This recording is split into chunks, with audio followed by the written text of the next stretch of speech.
Welcome to the next video lecture on spectrum communication system. The next topic we are going to discuss is direct sequence spectrum system.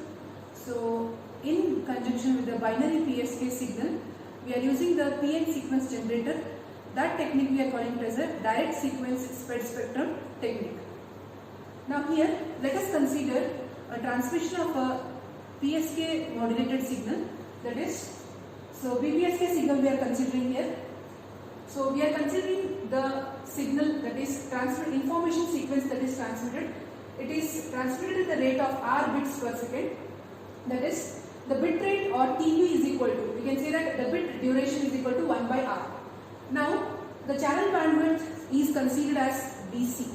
That is, the available channel bandwidth over which the information is to be transmitted is BC. That should be obviously greater than the R. That is, whatever is the symbol rate or bit rate of the information sequence. Now, so at the modulator, what we are doing? At the modulator, we are using the PN sequence. When we are using a PN sequence along with the modulator, so we are spreading the sequence by W. The bandwidth is increased by W hertz. So W is nearly equal to, that is bandwidth of the channel, that is BC. Now, so W is nearly equal to BC. So at the modulator we are increasing, using the PN sequence, we are increasing the bandwidth of the information signal what we are transmitting. Now consider, so this is the signal what we are going to transmit, that is V of t is equal to an gt t minus ntb, there where n goes from minus infinity to plus infinity and an takes the value of plus or minus 1, that is we can consider it as a pulse amplitude modulated signal, PAM signal, where gt is nothing but a rectangular pulse. Okay. Now here, so it is a rectangular pulse.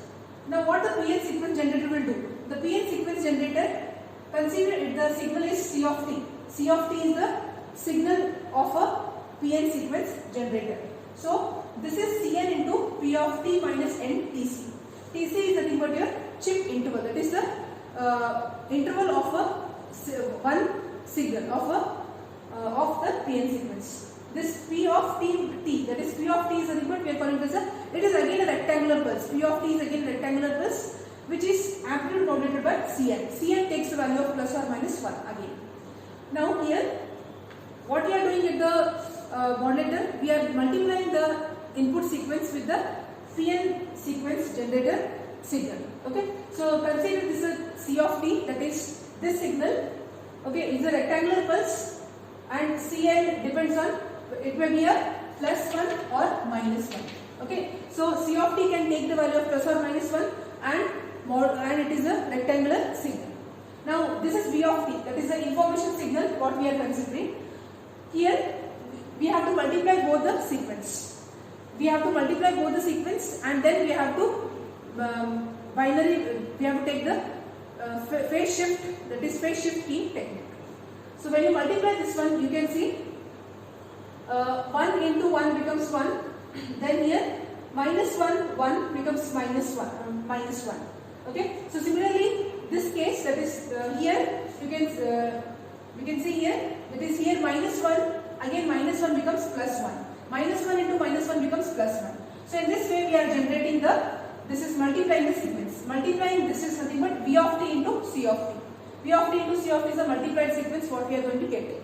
Now what we are going to do, that is final sequence. At the output of the modulator you are going to have a U of t. What is U of t? U of t is simply, it is nothing but multiplying with the carrier signal. What is a carrier signal? Carrier signal is AC cos 2 pi fct. So what we are doing, multiplying the, we are just multiplying the output sequence which we have got here, V of t into C of t with the AC cos 2 pi fct, that will give you the modulated signal. Now here, so here I can write this modulated signal U of t as AC cos 2 pi fct plus theta. Theta can take the value of 0 or theta can take the value of pi. So if theta is equal to 0, Vt into C of t will be equal to 1. If theta is equal to pi, that is 180 degree phase shift, then Ct into V of t will be equal to minus 1. So this indicates it is a phase shift modulated signal, that is PSK signal. That is, if it is 1, if the signal is 1, the phase of the carrier is remains 0. If the input is 0, okay, 0 or minus 1, 0 or minus 1, then we can say that the phase is shifted by 180 degree. Okay, so this is the meaning of output of the modulator. Now coming to what is this P of t? P of t is nothing but whatever the rectangular pulse we have used in the PN sequence generator. So we are calling the P of t as a chip. Now then TC, that is this is a bit interval, 1 bit interval. Okay, so this we are calling it as a chip interval. Then the rate at which this signal is transmitted, we are calling it as a chip rate. That is nearly equal to, is equal to W. So we are increasing the signal which is having, that is TB. The rate which is the information signal is 1 by TB. Okay, we are increasing it to W. Okay. Now what is LC? That is how much increase we have obtained. That is TB. TB is nothing but your information bit interval, and TC is nothing but chip interval. So TB by TC will give you the LC. This LC is the number of chips of PN code sequence per bit. That is per information bit, how many number of chips we have added per bit, that will give you this LC.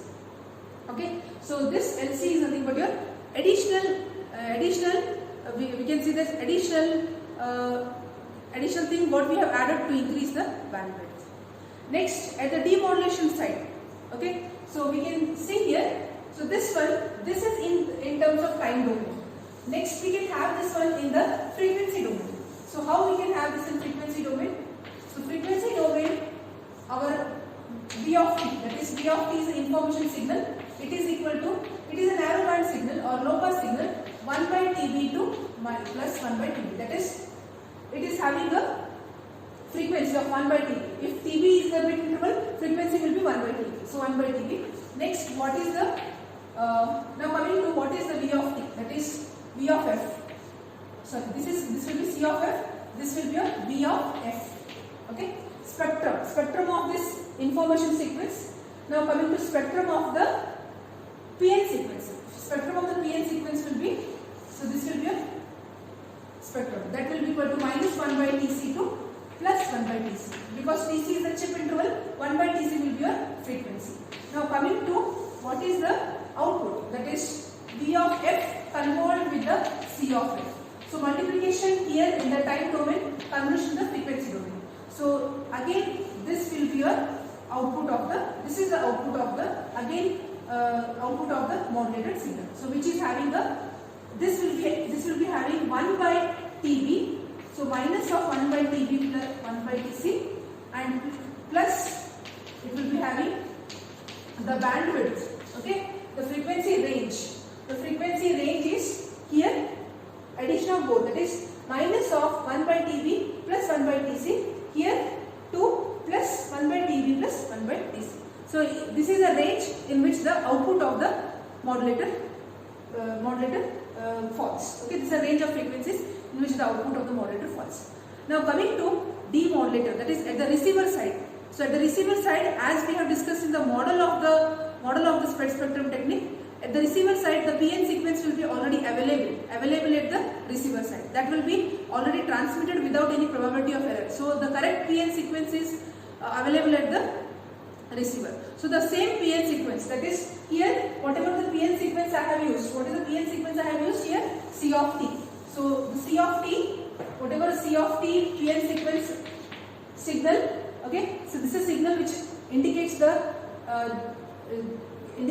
signal coming from the generator of PN sequence. So C of t, same C of t is again multiplied at the receiver side. So the technique which is used to demodulate it, that is we have spread the signal from 1 by TB to W hertz, increase the frequency of the signal. Now we have to get back the original signal. For that one, the process is known as de-spreading. That is, first we have spreaded it, again coming back to the signal we call it as a de-spreading the signal. So for that one, again we have to multiply the signal, whatever the output signal we have got with the C of t. So obviously if I multiply, if there is no noise, if there is no interference, Then I have whatever the signal u of t is a transmitted signal. If I multiply this signal with again c of t, I am going to have the signal as AC into v of t cos 2 by fc. This is a signal, because what will happen? C of t into again c of t into c of t. Okay, if I multiply c of t into c of t, that is, it becomes c square of t will be equal to 1. Because already I told that whatever the PN sequence we are using, the codes whatever you are using, pseudo noise sequence or pseudo random noise sequence what we are using, those are orthogonal to each other. So c square of t will be equal to 1. So this is how we are going to despread the sequence at the demodulator. So despreading of the signal we are going to see in the next session.